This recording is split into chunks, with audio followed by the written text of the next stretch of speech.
आपकी political journey पे थोड़ा बात करूंगी। कांग्रेस के साथ आपकी पॉलिटिकल जर्नी शुरू हुई 2017 में। एक टर्निंग पॉइंट आया आपके पॉलिटिकल करियर में, जिसके बाद आपने भारतीय जनता पार्टी का रुख किया 21 में। हाँ जी। तो ये एक टर्निंग पॉइंट था। पहले वो अगर ब्रीफली आप उस टर्निंग पॉइंट के बारे में बताएंगे, क्योंकि उससे रिलेटेड एक जो दूसरा सवाल है, हालांकि आपसे पूछा गया होगा, मैं जो बात करना चाह रही हूँ कांग्रेस मॉडल और बीजेपी मॉडल ऑफ फंक्शनिंग या गवर्नेंस की, या जिस तरीके से चीज़ें फंक्शन करती हैं उन पे बात करना चाहती हूँ। क्योंकि मेरा एक इंटरव्यू मैंने जयवीर शेरगिल के साथ भी लिया था, तो मैंने उनसे पूछा था बेसिक डिफरेंस, क्योंकि उनकी भी ऐसी ही जर्नी रही। तो मैंने उनसे पूछा कि बेसिक डिफरेंस आप क्या फंक्शनिंग में कांग्रेस और बीजेपी में देखते हैं। तो उनका कहना था कि मॉडल की मैं बात करूं तो कांग्रेस का जो मॉडल है वो गांधी परिवार के इर्द गिर्द है। तो इससे आप कितना वास्ता रखते हैं? बीजेपी एक इंस्टीट्यूशनल डेमोक्रेटिक पार्टी है, एक संस्था, एक ऑर्गेनाइजेशन है। कांग्रेस एक प्राइवेट लिमिटेड कंपनी है। मूल डिफरेंस तो उनमें यही है। बीजेपी क्योंकि एक इंस्टीट्यूशनल पार्टी है तो वो देश हित और पार्टी हित की प्रति ओरिएंटेड है।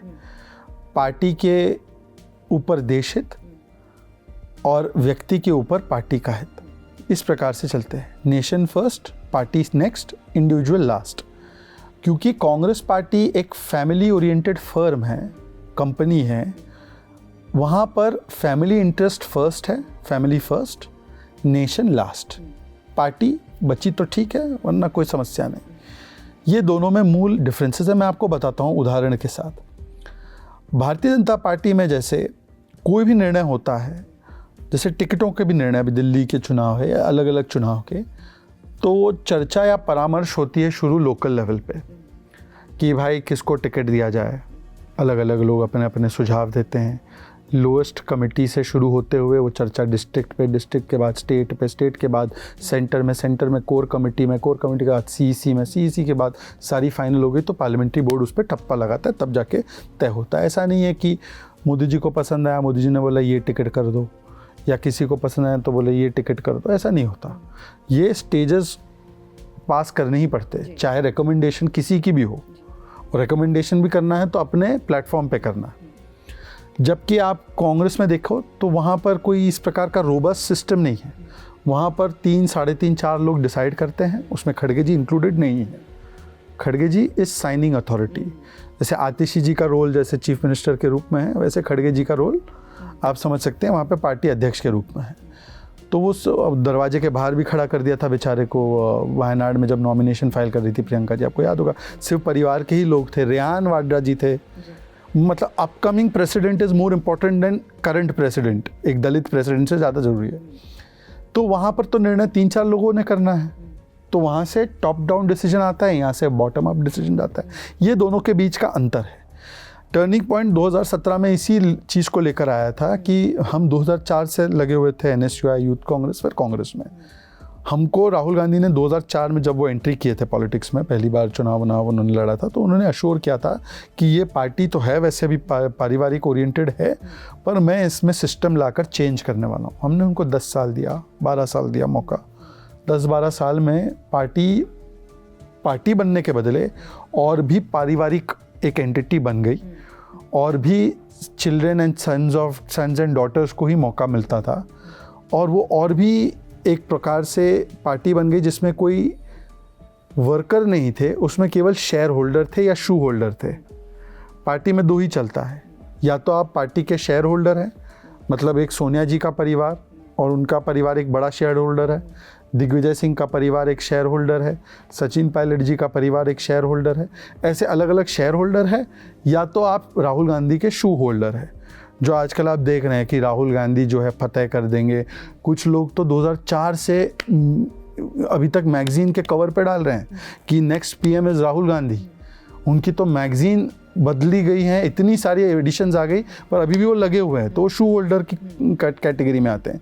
तो शेयर होल्डर और शू होल्डर की ही वहाँ पे जगह। हम शेयर होल्डर भी नहीं है, हमारा कोई परिवार नहीं, हम शू होल्डर भी बनने को तैयार नहीं। हमने बोला पार्टी बनाओ, परिवार नहीं, मेरिट पे तय करो, इलेक्शन करो। तो वो सब करने के लिए तैयार नहीं थे। तो हम भी राष्ट्र सेवा के लिए आए थे, समाज सेवा के लिए आए थे, कोई परिवार की सेवा के लिए नहीं आए थे। हमारे ज़मीर ने हमें अलाउ नहीं किया तो हम निकल गए।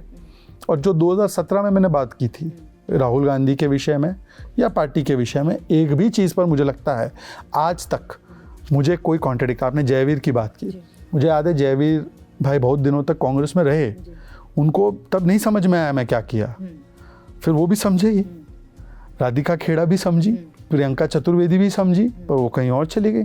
तो मुझे लगता है कि जिन लोगों ने भी उस समय पर मुझे क्रिटिसाइज़ किया था बहुत कड़वे शब्दों से, मैं तो फिर भी उनको बहुत पसंद करता हूँ, पर कड़वे शब्दों से क्रिटिसाइज़ करने वाले भी अंततः समझे कि शहजाद जो कह रहा था बिल्कुल सही कह रहा था, फिर वो मेरे मार्ग पे आए तो अच्छी बात है। मगर शहजाद जी, कभी आपको ऐसा नहीं लगा कि एक पार्टी के साथ इतने लंबे अरसे तक जुड़े रहने के बाद उनकी आइडियोलॉजी, खासकर नेहरूवियन आइडियोलॉजी को लेकर के जो आपकी स्टेटमेंट्स या जो आपका झुकाव रहा या जो आपने बातें सामने रखी, जिस तरीके से प्रोजेक्ट किया, उसके बाद भारतीय जनता पार्टी, मैं ये कह रहा हूँ ना कि देखिए आज आपके जो व्यूज़ है कई विषयों पर, क्या 15 साल पहले वही व्यूज़ थे आपके? नहीं। क्यों आपके व्यूज़ बदले? नॉट बिकॉज आपका कन्विक्शन बदला, क्योंकि आपकी जानकारी में इम्प्रूवमेंट हुई, आपके नॉलेज में जो आपको इन्फॉर्मेशन थी उस विषय के बारे में वो ज़्यादा बढ़ी। तब आपको जब एडिशनल इन्फॉर्मेशन किसी चीज़ की मिले और फिर भी आप वो पुराने व्यू पर ही अटके रहो तो आप मूर्ख कहलाओगे ना। हमें जिस समय पर मैं कांग्रेस में गया 2004 में, ना इंटरनेट इतना ज़्यादा था, ना रीडिंग के सोर्सेज इतने ज़्यादा थे, ना जिस प्रकार का आज हम लोग के पास एक्सेस है इंफॉर्मेशन के लिए या जिस व्यूज़ के लिए, वो नहीं था। लिमिटेड हमारे पास एक्सेस क्या था कि टेक्स्ट बुक में हमने पढ़ा, हिस्ट्री के किताबों में पढ़ा, वो वन साइडेड एक अफेयर डॉक्यूमेंट किया गया था कि एक परिवार ने सब कुछ किया है। उस समय तो भगवान बिरसा मुंडा का क्या योगदान था हमको पता भी नहीं था, हमने पढ़ा ही नहीं था, नहीं पढ़ा था। हमको तो लगता था कि गांधी परिवार ही स्वतंत्रता की लड़ाई लड़ा था और बाकी सब लोगों के तो किरदार मतलब ना के बराबर थे। पर जब हम लोगों को हमारी एज भी बढ़ी, तब मैं यंग भी था बहुत ज़्यादा, एज बढ़ी, इन्फॉर्मेशन बढ़ी, पता चला कि नहीं ऐसा नहीं है, फैक्चुअल सिचुएशन कुछ और है। वीर सावरकर जी जिस समय पर वर्षों तक उनको काला पानी की सज़ा हुई, उस समय पर कांग्रेस का अध्यक्ष तो ब्रिटिशर था 1910 में, विलियम वेडनबर्न, और ये कहते ये अंग्रेज के खिलाफ लड़ रहे थे और सावरकर जी माफी वीर थे। और सावरकर जी ने जो पेटिशन साइन की थी वैसी पेटिशन तो अशफाक उल्ला खान ने भी की, वैसी पेटिशन राम प्रसाद बिस्मिल ने भी की। तो फिर वो देशद्रोही नहीं है, सावरकर जी हो गए। तो जब ये सारी जानकारियाँ हमारे पास आई और हमने जब देखा कि वस्तुतः जो कांग्रेस हमें कह रही थी वो सच नहीं है, कांग्रेस भी हाईजैक्ट है। मैं कांग्रेस को विलेन नहीं मानता हूँ, विक्टिम मानता हूँ। कांग्रेस पार्टी और उसके कार्यकर्ता they are victims of Gandhi परिवार की हॉस्टेज पॉलिटिक्स। गांधी परिवार ने कांग्रेस को कैप्चर कर दिया है, उनको हॉस्टेज ले लिया है। तो बेचारे कांग्रेस वालों को रेस्क्यू करना है, उनके प्रति घृणा नहीं करनी है। कांग्रेस के वोटर और जो उनके वर्कर है वो तो बेचारे विक्टिम्स है, विलन तो कोई और है।